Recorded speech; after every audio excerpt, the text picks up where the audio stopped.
Hello friends, welcome to my YouTube channel Jai study classes. दोस्तों, आज मैं इस वीडियो में आपके लिए लेकर आ चुका हूं Bihar board class 10th math exercise 1.3। इसमें क्या होता है कि अपरिमेय संख्या को सिद्ध करते हैं हम लोग। तो इस चैप्टर को स्टार्ट करने से पहले अगर आप हमारे चैनल पर नए हैं तो वीडियो को लाइक कर दीजिएगा और चैनल को सब्सक्राइब कर दीजिए, क्योंकि हमारे चैनल पे सभी प्रकार के मैथ्स हो या साइंस हो सभी का नोट्स मिलता है। चलिए, इस अपरिमेय को सिद्ध करने के लिए आपको दो संख्या याद रखना पड़ेगा। एक हमारा क्या होता है, एक हमारा होता है पूर्णांक संख्या, ठीक है। एक हम याद रखेंगे किसको, पूर्णांक संख्या, पूर्णांक संख्या, पूर्णांक संख्या। और एक याद रखेंगे हम लोग भिन्न संख्या। क्या याद रखेंगे? भिन्न हमारा संख्या। ये आपको याद होना चाहिए। ये क्या होता है? आप पूर्णांक और भिन्न संख्या किसको बोलेंगे, इसको आप यहाँ पर हम बता देते हैं कि पूर्णांक संख्या किसे बोलेंगे और भिन्न संख्या किसे बोलेंगे। जैसे देखिए, अगर हम लिखेंगे -1, -2, -3, -4, चाहे 0 है ना, चाहे 1 या 2 या 3 या 4 या 5, यानी देखिए यहाँ पे जितना भी काउंटिंग होता है ना, काउंटिंग नंबर 1 से स्टार्ट होता है, 0 समझ लिए पूर्ण संख्या 0 से स्टार्ट होगा, तो उसमें प्लस हो या माइनस हो नंबर रहे तो क्या हो जाएगा, पूर्णांक संख्या। इसके बटा में क्या होता है, 1 होता है। अगर मान लीजिए हम लिख दिए 2, तो क्या इसके बटा में 1 नहीं होगा? होगा। अगर हम लिख दिए -5, तो इसके बटा में क्या 1 नहीं होगा? होगा, आराम से हो जाएगा, यहाँ पर कोई दिक्कत नहीं है। तो अब भिन्न संख्या बोलते हैं जैसे बट्टा वाले में 2/3, 4/5, 6/8, इसको बोलते हैं हम लोग भिन्न संख्या। यानी भिन्न संख्या कहना है कि मेरे बटा में 1 नहीं रहेगा और पूर्णांक संख्या का कहना है कि मेरे बटा में 1 रहेगा। तो इसी कॉन्सेप्ट का यूज करते हुए हम लोग इसको सोल्व करने वाले। काफ़ी आसान मेथड में 4 से 5 लाइन में आंसर आपको होने वाला है, तो इसमें आपको घबराने की जरूरत नहीं है। चलिए, हम पहला नंबर क्वेश्चन हम लोग देखते हैं कि पहला नंबर क्वेश्चन है कि सिद्ध कीजिए कि √5 एक अपरिमेय संख्या है, ठीक है। तो हम लोग सोल्यूशन करेंगे, आंसर ये लिखेंगे √5, ठीक है। अब हम लोग क्या करेंगे कि जो √5 अपरिमेय है ना, इसको हम लोग परिमेय मान लेंगे, ठीक है। हम लोग जानते हैं ना परिमेय संख्या p/q के ग्रुप में होते हैं, तो हम लोग लिख देंगे, यह आंसर लिखेंगे और √5 लिखेंगे और नीचे लिखेंगे माना कि, क्या लिखेंगे हम लोग यहाँ पे लिखेंगे माना कि, माना कि √5 एक क्या है हमारा परिमेय संख्या। क्या है हमारा? परिमेय संख्या है। परिमेय यहाँ पर संख्या है, ये हम यहाँ तक लिख देंगे। तो हम जानते हैं कि कोई भी परिमेय संख्या होता है तो वो p/q के रूप में होता है। तो अब हम लोग लिख सकते हैं √5 बराबर p बट्टा में क्या हो जाएगा हमारा, ये q आ जाएगा। ये हमारा ये है कि कोई संख्या अगर परिमेय है तो वो क्या होगा, p/q के रूप में होता है। तो हमने तो ये तो देखिए, ये तो है √5 अपरिमेय है, लेकिन हम लोग क्या माने, परिमेय मान करते हैं। क्या अगर मानते हैं तो क्या आगे ये परिमेय होता है या अपरिमेय ही रह जाएगा? तो हम लोग परिमेय जब माने हैं तो परिमेय संख्या क्या होता है, p/q के रूप में होता है। तो इसके बराबर में p/q लिख दिए है। लिखेंगे जहाँ p और q सहअभाज्य पूर्णांक, सहअभाज्य क्या है हमारा, पूर्णांक है, पूर्णांक है। अब और आगे लिख देंगे तथा, इसको हम मिटा देते हैं, कोई दिक्कत नहीं है, तथा q बराबर नहीं है 0, यानी सहअभाज्य पूर्णांक उसको बोलेंगे जिसको HCF कितना आएगा, हमेशा 1 आता है, उसको बोलेंगे सहअभाज्य पूर्णांक। चलिए, तो अब क्या करते हैं हम लोग इसको, हम जानते हैं ना कि ये हमारा LHS है और ये हमारा RHS है।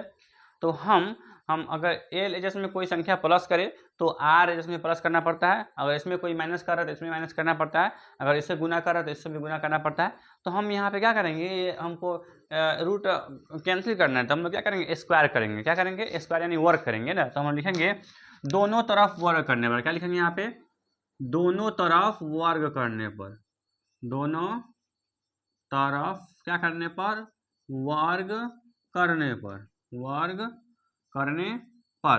तो अब वर्ग करेंगे तो रूट यहाँ पर देखेंगे हम, √5 का भी स्क्वायर हो जाएगा और बराबर p² भी हो जाएगा, और यहाँ पर हम q गुने q लिख सकते हैं ना, स्क्वायर आएगा ना, q गुने q² हम क्यों लिखें, क्योंकि इसमें यूज है ज़्यादा। हम यहाँ पर फिर q² करते हैं, फिर आगे भी इसको फिर तोड़ते हैं, तो एक ही बार में तोड़ दिए है। तो अब हम लोग क्या देखते हैं कि यहाँ पे ये स्क्वायर से ना ये रूट हमारा कैंसिल हो गया, तो इधर क्या बच गया हमारा, ये 5 बच गया, और इधर क्या बचा, p² अब बट्टा में q गुने q। तो अब इधर देखेंगे कि जब RHS में हमारा एक बट्टा में 2q है ना, q गुने q, तो ये बट्टा में है तो उधर जाकर गुना में हो जाएगा एल में, तो एक क्यू को उधर हम बुलाते हैं। तो इधर जब हमारा आएगा क्यू तो क्या हो जाएगा यहाँ पे 5Q अब बराबर P²। अब बट्टा में हमारा क्या आएगा Q आएगा। ठीक है, तो अब हम देखेंगे यहाँ पे मेरा क्या आ गया कि ये 5Q है, ये पूर्णांक संख्या आ गया क्योंकि इसके बट्टा में हम ले सकते हैं। लेकिन यहाँ पे जो ये हमारा क्या आ गया भिन्न संख्या आ गया, क्योंकि हम यहाँ पे Q के जगह पर ये हम एक नहीं रख सकते, यहाँ पे कोई भी नंबर होगा, 2 होगा या 3 होगा, मतलब जो भी होगा बट्टा के रूप में ही होगा। चलिए, तो अब हम लोग यहाँ पे जब इसको परिमेय माने हैं और जब आगे जब इसको स्टेप करते आए हैं तो मामला यहाँ पर फंस गया है कि ये पूर्णांक है और ये हमारा भिन्न संख्या है और आपस में दोनों में क्या है बराबर है। अभी ये संभव नहीं है ना, क्योंकि यहाँ पे पूर्णांक संख्या बोलता है कि मेरे बट्टा में 1 रहेगा, लेकिन भिन्न संख्या बोलता है कि मेरे बट्टा में 1 नहीं रहेगा। तो क्या ये आपस में बराबर हुआ? मतलब बराबर होबे नहीं करेगा, क्योंकि यहाँ पे इसके बट्टा में 1 होगा, इसके बट्टा में 1 नहीं होगा। तो यहीं पे हमारा मामला फंस जाता है। तो हम लिखेंगे चूंकि पूर्णांक संख्या, क्या लिखेंगे? चूंकि पूर्णांक संख्या बराबर क्या हमारा आ गया भिन्न संख्या। हमारा क्या आ गया भिन्न संख्या, जो संभव नहीं है। क्या है? जो संभव क्या है ही नहीं, जो संभव नहीं है। अब बताइए, कभी भी हमारा पूर्णांक संख्या भिन्न संख्या के बराबर नहीं होगा। लिखेंगे अतः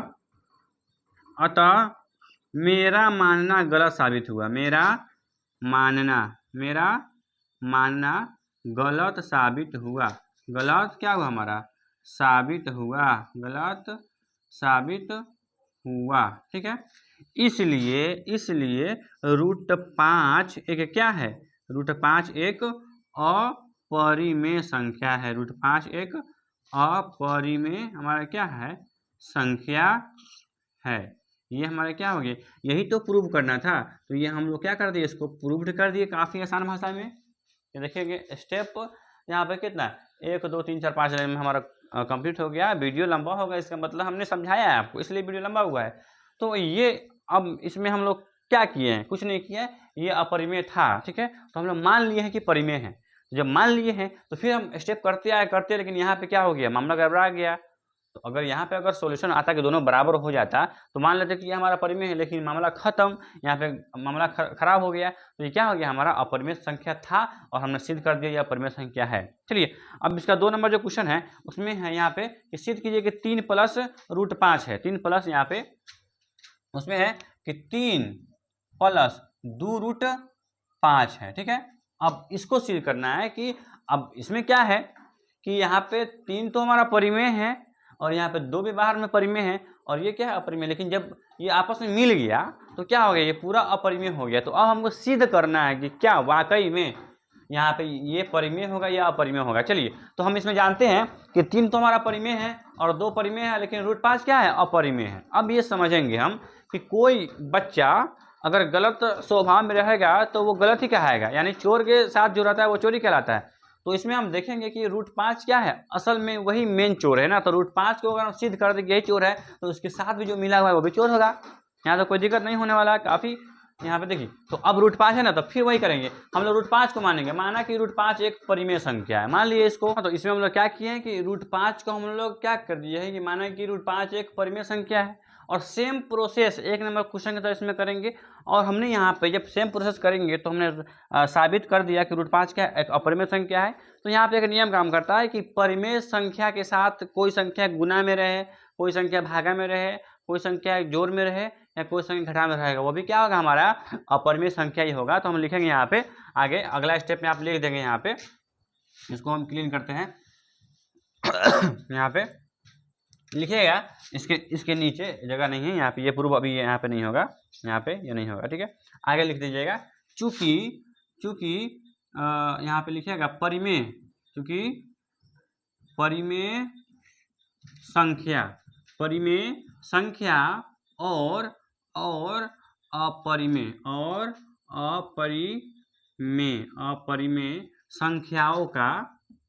अपरिमेय संख्याओं का पहले क्या है? पहले हमारा योगफल है का योगफल और क्या लिखेंगे, और या गुणनफल में, ये दो क्या है गुना में, और गुणनफल एक अपरिमेय संख्या होता है, एक अपरिमेय लिखेंगे हम लोग, एक अपरिमेय संख्या होता है, एक अपरिमेय संख्या होता है। इसलिए हमारा क्या है 3 + 2√5 एक क्या है, एक हम लोग क्या हमारा ये अपरिमेय संख्या है, अपरिमेय क्या है हमारा संख्या है, अपरिमेय संख्या। ये ही हमारा क्या हो गया, प्रूव्ड हो गया। चलिए ये आराम से है, 2 नंबर क्वेश्चन हो गया ना। अब 3 नंबर क्वेश्चन में हमारा तीन क्वेश्चन है, 3 नंबर क्वेश्चन में कितना क्वेश्चन है, 3 क्वेश्चन है, तो उसको भी हम लोग सोल्व कर लेते हैं। चलिए तो यहाँ पे हम देखेंगे कि 3 नंबर क्वेश्चन का 1 नंबर क्वेश्चन है कि सिद्ध कीजिए कि 1/√2 एक अपरिमेय संख्या है। तो अब यहाँ पर भी करेंगे, ये हमने लिखा इसलिए ताकि ये वीडियो लंबा ना हो, सेम इसी पे प्रोसेस करना है।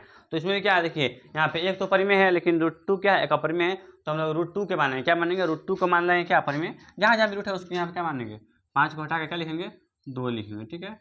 √2 तो यहाँ पर भी हमारा क्या हो जाएगा √2, यहाँ पर भी हमारा क्या हो जाएगा यहाँ पे 2, और यहाँ पे कितना हो जाएगा 2, और यहाँ पर भी कितना हो जाएगा हमारा 2। अब सेम प्रोसेस करेंगे यहाँ पे रूट हमारा क्या हो जाएगा 2। तो हमने ये सेम प्रोसेस करके 1 नंबर क्वेश्चन की तरह हम लोग पहले √2 को क्या कर दिए, अपरिमेय सिद्ध कर दिए। तो अभी क्या है, ये हमारा क्या भागफल में है, तो हम आगे इसके नीचे लिखेंगे कि परिमेय और अपरिमेय संख्याओं का क्या यहाँ पे भागफल, क्या लिखेंगे भागफल। इसमें सिर्फ एक भागफल आगे, गुणनफल नहीं होगा, यहाँ पे लिखेंगे भागफल, क्या लिखेंगे भागफल। क्या होता है, एक अपरिमेय संख्या होता है, इसलिए नीचे यहाँ पे लिख देंगे कि 1/√2 एक क्या होता है, एक हमारा अपरिमेय संख्या है। ये प्रूफ हो गया आसानी से। अब इसी प्रकार देखते हैं हमारा ये इसका 2 नंबर क्वेश्चन बोल रहा है कि 7√5, क्या बोल रहा है हमारा 7 × √5, 7 × √5 बोल रहा है ना यहाँ पे हमारा 7 नंबर क्वेश्चन। इसको अब सिद्ध कीजिए, सॉरी 2 नंबर क्वेश्चन है ना, या 3 का 2 नंबर क्वेश्चन।